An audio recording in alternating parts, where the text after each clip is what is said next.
I have asked myself what I wish I had known at my own graduation, and what important lessons I have learned in the 21 years that have expired between that day and this. I have come up with two answers. On this wonderful day when we are gathered together to celebrate your academic success, I have decided to talk to you about the benefits of failure. And as you stand on the threshold of what is sometimes called real life, I want to extol the crucial importance of imagination. These may seem quixotic or paradoxical choices, but bear with me. Looking back at the 21-year-old that I was at graduation is a slightly uncomfortable experience for the 42-year-old that she has become. Half my lifetime ago, I was striking an uneasy balance between the ambition I had for myself and what those closest to me expected of me. I was convinced that the only thing I wanted to do, ever, was write novels. However, my parents, both of whom came from impoverished backgrounds and neither of whom had been to college, took the view that my overactive imagination was an amusing personal quirk that would never pay a mortgage or secure a pension. I know the irony strikes with the force of a cartoon anvil now, but... So they hoped that I would take a vocational degree. I wanted to study English literature. A compromise was reached that in retrospect satisfied nobody, and I went up to study modern languages. Hardly had my parents' car rounded the corner at the end of the road than I ditched German and scuttled off down the classics corridor. I cannot remember telling my parents that I was studying classics. They might well have found out for the first time on graduation day. Of all the subjects on this planet, I think they would have been hard put to name one less useful than Greek mythology when it came to securing the keys to an executive bathroom. Now, I would like to make it clear in parenthesis that I do not blame my parents for their point of view. There is an expiry date on blaming your parents for steering you in the wrong direction.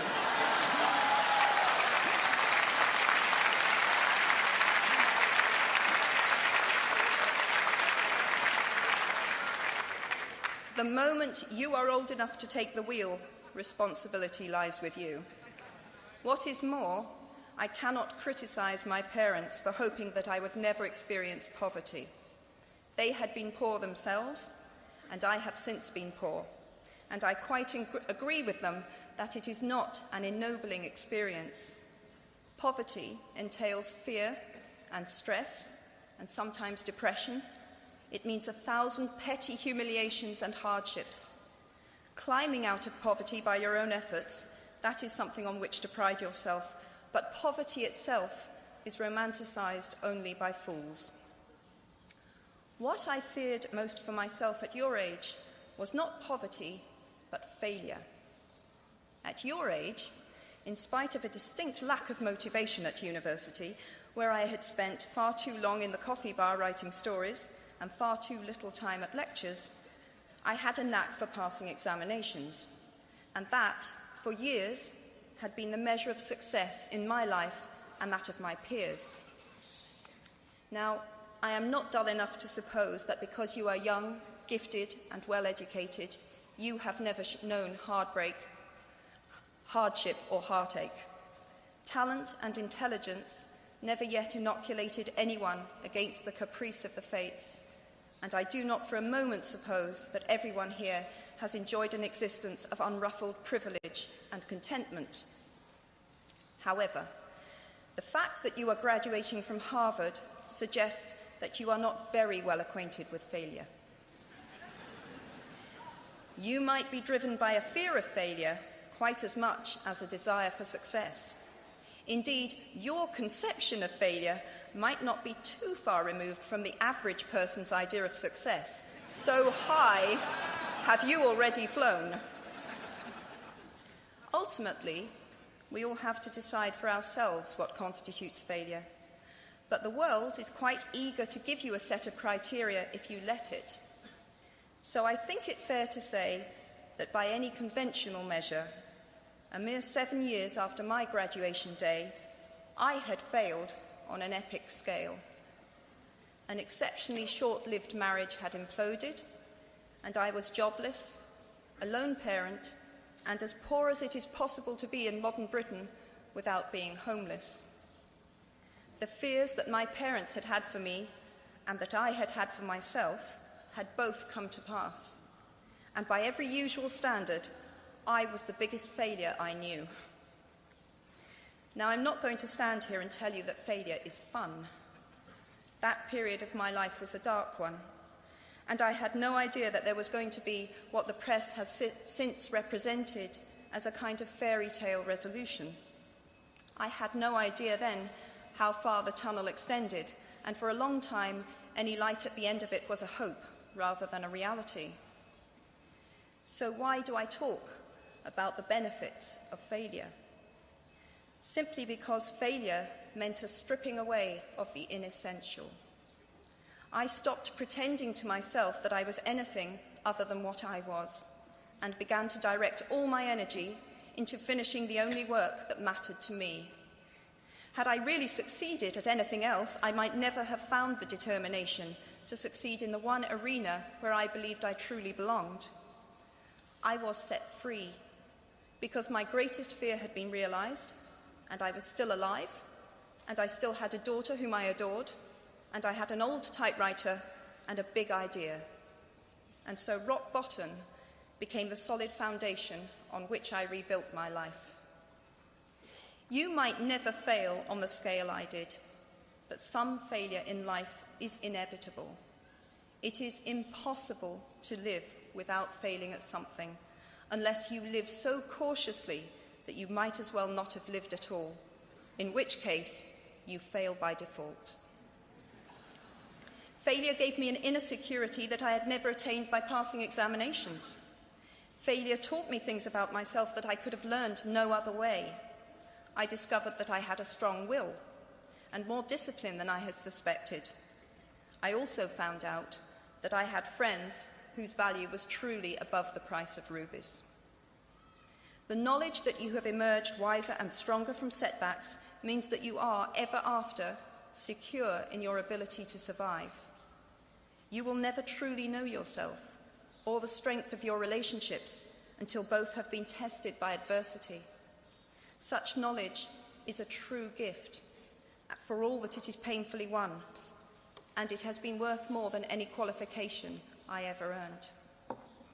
So given a time turner, I would tell my 21-year-old self that personal happiness lies in knowing that life is not a checklist of acquisition or achievement.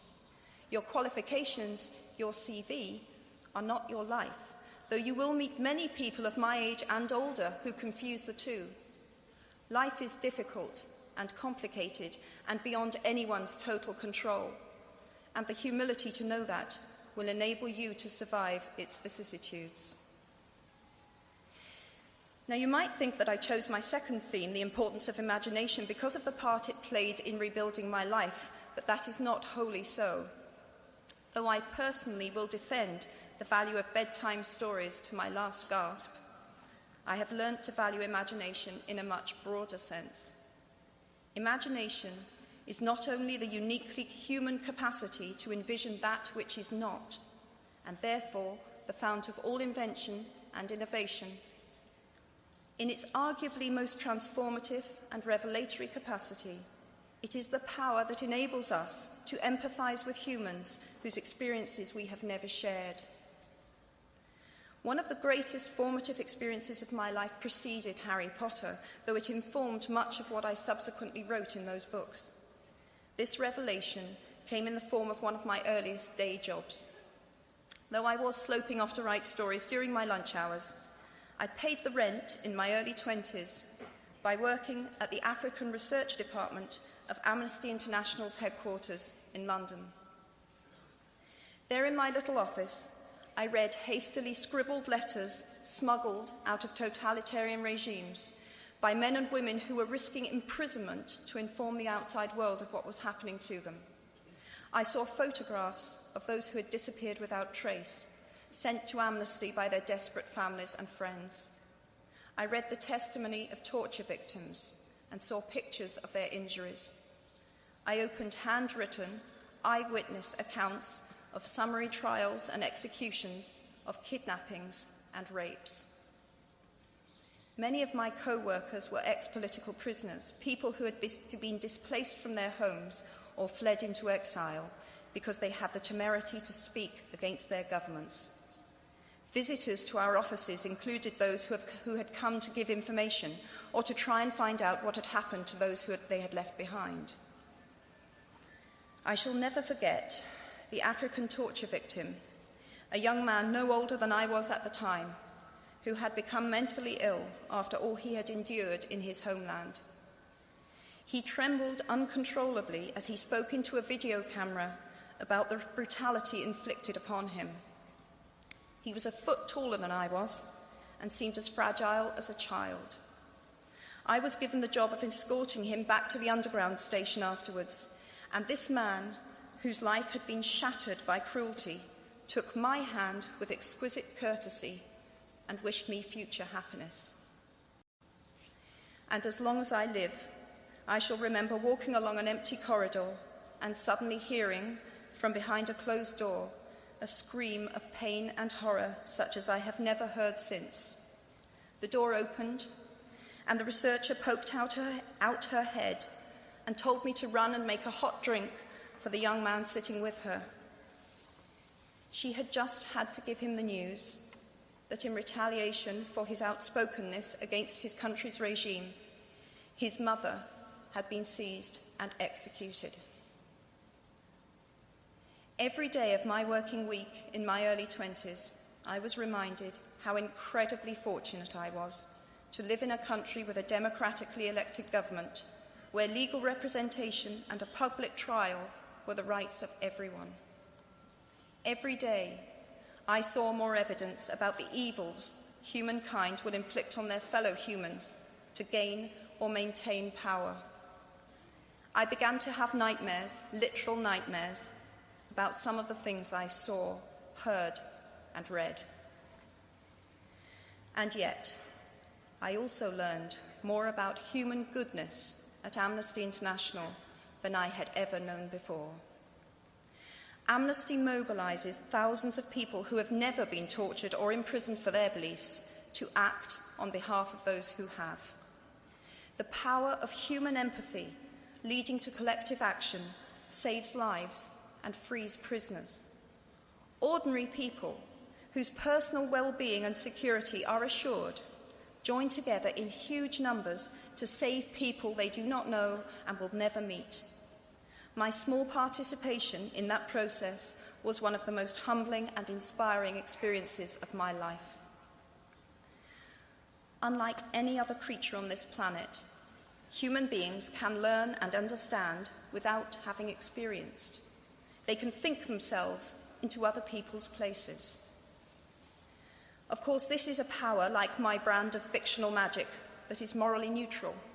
One might use such an ability to manipulate or control just as much as to understand or sympathize.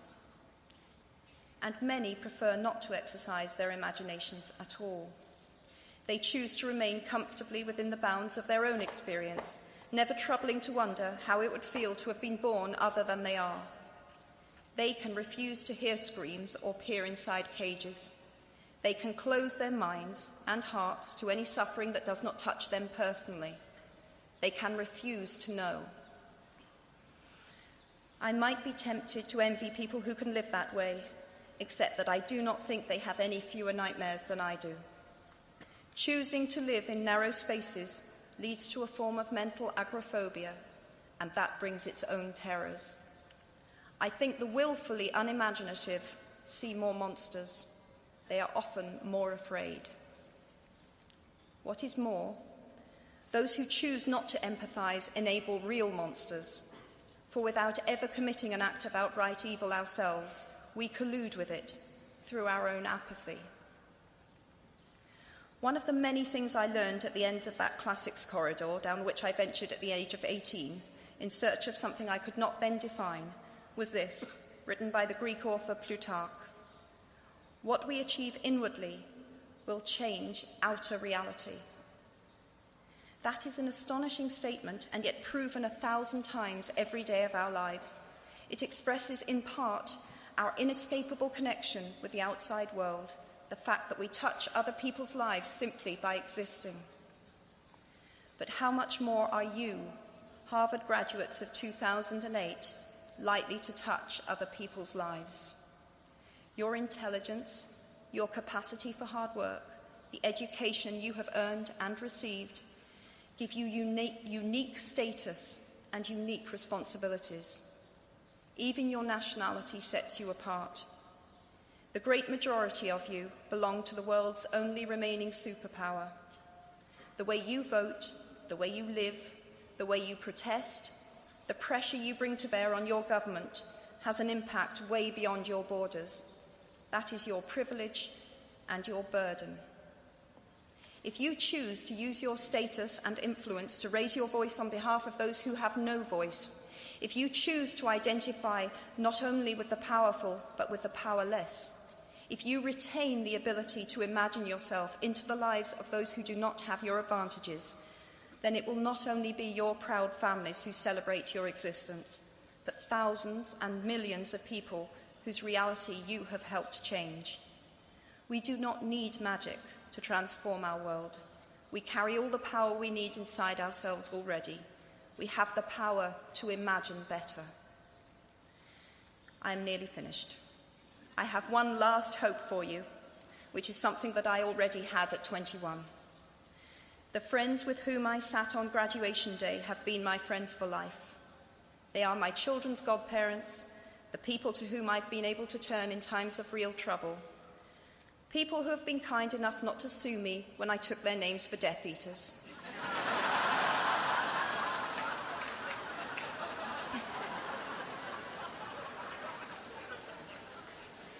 At our graduation, we were bound by enormous affection, by our shared experience of a time that could never come again, and of course, by the knowledge that we held certain photographic evidence that would be exceptionally valuable if any of us ran for Prime Minister. So today, I wish you nothing better than similar friendships.